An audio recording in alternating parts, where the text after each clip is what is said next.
শিক্ষার্থীরা আসসালামু আলাইকুম, সবাইকে স্বাগত জানিয়ে শুরু করছি আমাদের আজকের ক্লাস। আজ আমরা নবম দশম শ্রেণীর গণিত বিষয়ের 13.1 অনুশীলনী থেকে 9 নং সমস্যাটির সমাধান করব। এখানে একটি ধারা দেওয়া রয়েছে আর প্রদত্ত ধারাটি হচ্ছে 1+3+5+7 প্রদত্ত ধারাটির পাশাপাশি দুটি পদের পার্থক্য করে আমরা যদি দ্বিতীয় পদ থেকে প্রথম পদ বিয়োগ করি তাহলে হয় 3 থেকে 1 বিয়োগ করলে হবে 2। আবার তৃতীয় পদ থেকে দ্বিতীয় পদ যদি আমরা বিয়োগ করি তাহলে হবে 2, অর্থাৎ 5 বিয়োগ 3 সমান 2। আবার চতুর্থ পদ থেকে যদি আমরা তৃতীয় পদ বিয়োগ করি তাহলে হবে তার মান 2, অর্থাৎ ধারাটির প্রতিটি পাশাপাশি দুটি পদের পার্থক্য 2, অর্থাৎ প্রতিটি পাশাপাশি পদের পার্থক্যই সমান। আর যে ধারার প্রতিটি পাশাপাশি পদের পার্থক্য সমান তাকে বলা হয় সমান্তর ধারা। সুতরাং এটি একটি সমান্তর ধারা। আর আমাদেরকে বলা হয়েছে ধারাটির n পদের সমষ্টি কত। আমরা জানি সমান্তর ধারার n সংখ্যক পদের সমষ্টি সামেশন অফ n সমান n/2 into 2a plus into n-1 into d। এখানে n হচ্ছে সমান্তর ধারার পদের সংখ্যা এবং a হচ্ছে ধারাটির প্রথম পদের মান এবং d হচ্ছে ধারাটির সাধারণ অন্তর। যেহেতু এটি একটি সমান্তর ধারা তাই আমরা লিখতে পারি এটি একটি সমান্তর ধারা যার প্রথম পদ a সমান 1। প্রশ্নেই দেওয়া আছে প্রথম পদের মান, আর আমরা প্রথম পদকে যেহেতু a দ্বারা প্রকাশ করি তাহলে প্রথম পদ a সমান 1। সুতরাং ধারাটির সাধারণ অন্তর d সমান, সাধারণ অন্তরকে আমরা সাধারণত দ্বিতীয় পদ থেকে প্রথম পদ বিয়োগ করে নির্ণয় করে থাকি। তাহলে হবে সাধারণ অন্তর d সমান দ্বিতীয় পদ বিয়োগ প্রথম পদ। এখানে দ্বিতীয় পদ রয়েছে 3 এবং প্রথম পদ রয়েছে প্লাসের 1। আর 3 থেকে যদি আমরা প্লাসের 1কে বিয়োগ করি তাহলে হবে, বিয়োগ করার সময় এই 1-এর চিহ্ন উল্টে গিয়ে হবে মাইনাস। তাহলে হবে 3 বিয়োগ 1, আর 3 থেকে 1 বিয়োগ করলে হয় 2। অর্থাৎ আমরা ধারাটির প্রথম পদের মান পেয়ে গেলাম 1 এবং সাধারণ অন্তর d এর মান পেয়ে গেলাম 2। যেহেতু ধারাটির পদের সংখ্যা n, সুতরাং n সংখ্যক পদের সমষ্টি সামেশন অফ n সমান n/2 into 2a plus into n-1 into d।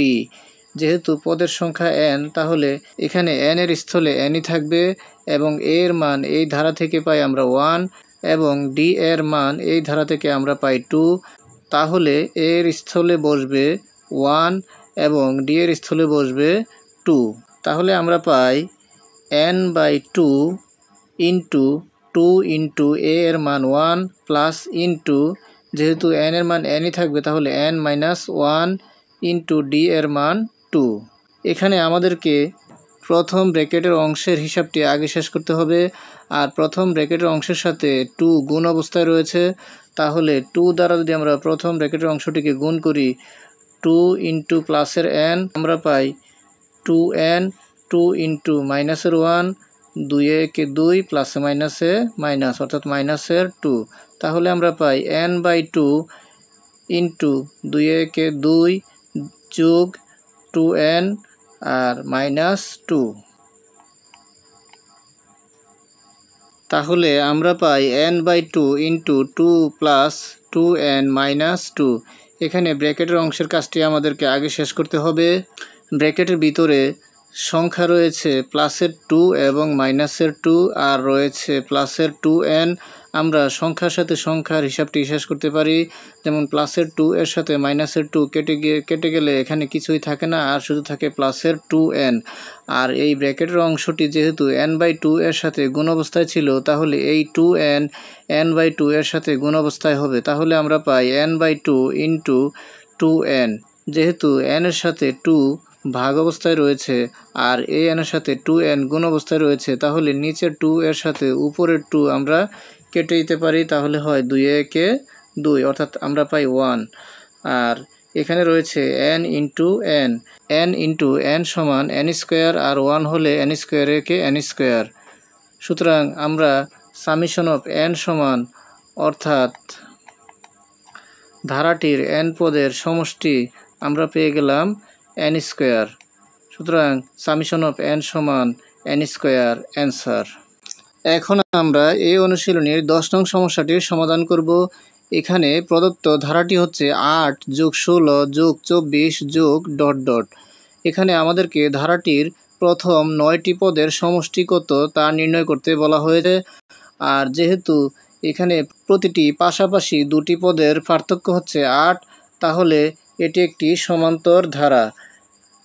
কেননা আমরা দেখতে পাই যে এখানে প্রথম পদটি হচ্ছে 8, তারপর দ্বিতীয় পদটি হচ্ছে 16, তারপর তৃতীয় পদটি হচ্ছে 24, অর্থাৎ প্রতিবার 8 করে বৃদ্ধি পাচ্ছে। তাহলে চতুর্থ পদটি হবে 24 যোগ 8 32, এবং পঞ্চম পদটি হবে 32 যোগ 8 40। যেহেতু এই ধারায় পাশাপাশি দুটি পদের পার্থক্য সবসময় 8 অর্থাৎ সমান, তাহলে এটি একটি সমান্তর ধারা। এখানে আমাদেরকে বলা হয়েছে ধারাটির 9টি পদের সমষ্টি কত। আর আমরা জানি কোনো ধারার n সংখ্যক পদের সমষ্টি, অর্থাৎ সামেশন অফ n সমান n/2 into 2a plus n-1 into d। আর যেহেতু এই ধারায় পদের সংখ্যা 9, তাহলে এখানে n এর স্থলে বসবে 9, আর এর স্থলে বসবে এই ধারাটির প্রথম পদ। কেননা সমান্তর ধারার ক্ষেত্রে প্রথম পদকে প্রকাশ করা হয় a দ্বারা, আর এই ধারার প্রথম পদ হচ্ছে 8, তাহলে আমরা বলতে পারি যে এই ধারাটির প্রথম পদ a সমান 8। আর সাধারণত d সমান আমরা জানি দ্বিতীয় পদ বিয়োগ প্রথম পদ। তাহলে দ্বিতীয় পদ থেকে যদি আমরা প্রথম পদ বিয়োগ করি, তাহলে আমরা সাধারণত d এর মান পেয়ে যাব। আর এখানে দ্বিতীয় পদ রয়েছে 16 এবং প্রথম পদ রয়েছে 8। যেহেতু 8 প্লাসের, আর আমাদেরকে এই 8কে বিয়োগ করতে হবে। বীজগণিতে বিয়োগের বেলায় এই চিহ্নটি উল্টে গিয়ে হয়ে যাবে মাইনাসের, তাহলে 16 বিয়োগ 8 সমান হবে 8, অর্থাৎ এই ধারাটির সাধারণত d সমান 8। এখানে প্রশ্নে আমাদেরকে বলা হয়েছে ধারাটির প্রথম 9টি পদের সমষ্টি নির্ণয় করতে। তাহলে এই ধারার প্রথম 9টি পদের সমষ্টি আমাদেরকে নির্ণয় করতে হবে। সুতরাং আমরা লিখতে পারি পদ সংখ্যা সমান 9, আর আমরা জানি যোগফল সামেশন অফ n সমান n/2 into 2a plus n-1 into d। যেখানে n রয়েছে আমাদেরকে সেখানে n এর স্থলে 9 বসাতে হবে, আর যেখানে a রয়েছে সেখানে a এর স্থলে 8 বসাতে হবে, এবং যেখানে d রয়েছে সেখানে d এর মান 8 বসাতে হবে। তাহলে আমরা পাই, যেহেতু n এর মান 9 অর্থাৎ পদের সংখ্যা 9, তাহলে n এর স্থলে আমরা 9 বসাই, তাহলে আমরা পাই 9/2 ইন্টু 2 ইন্টু a এর মান 8 প্লাস ইন্টু n এর মান 9 -1 ইন্টু d এর মান 8। তাহলে আমরা পাই 9/2 ইন্টু 2 ইন্টু 8 অর্থাৎ 8 দুগুণে 16, আর ব্র্যাকেটের ভিতরে রয়েছে 9 -1, তাহলে ব্র্যাকেটের ভিতরে হিসাবটি আগে করলে 9 থেকে 1 বিয়োগ, তাহলে হবে 8। আর ব্র্যাকেটের ভিতরের অংশটি ব্র্যাকেটের বাহিরে d এর সাথে গুণ অবস্থায় রয়েছে, তাহলে ব্র্যাকেটের ভিতরে আমরা হিসাব করে পেয়েছি 8, আর বাহিরে রয়েছে 8। এই 8 এবং 8 যেহেতু গুণ অবস্থায় রয়েছে, তাহলে গুণ করলে হবে 8 8 64। তাহলে আমরা পাই 8 দুগুণে 16 যোগ 64, আর 16 আর 64 যোগ করলে হয় 80। তাহলে আমরা পাই 9/2 ইন্টু 80। যেহেতু 2 নিচে রয়েছে এবং 80 এবং 9 উপরে রয়েছে, যদি ভাগ করা যায় তাহলে আমরা ভাগ করে দেব। 2 দ্বারা 80কে ভাগ করা যায়, 2 দ্বারা 80কে ভাগ করলে হবে 40 দুগুণে 80, অর্থাৎ এখানে থেকে যাবে 40 গুণ 9, আর 2 এবং 80 কেটে যাবে, তাহলে 40 গুণ 9 সমান আমরা পাই 360। সুতরাং ধারাটির প্রথম 9টি পদের সমষ্টি, অর্থাৎ সামেশন অফ 9 সমান আমরা পেয়ে গেলাম 360 অ্যান্সার। সবাইকে সালাম জানিয়ে আজকের মতো এখানেই শেষ করছি। আসসালামু আলাইকুম।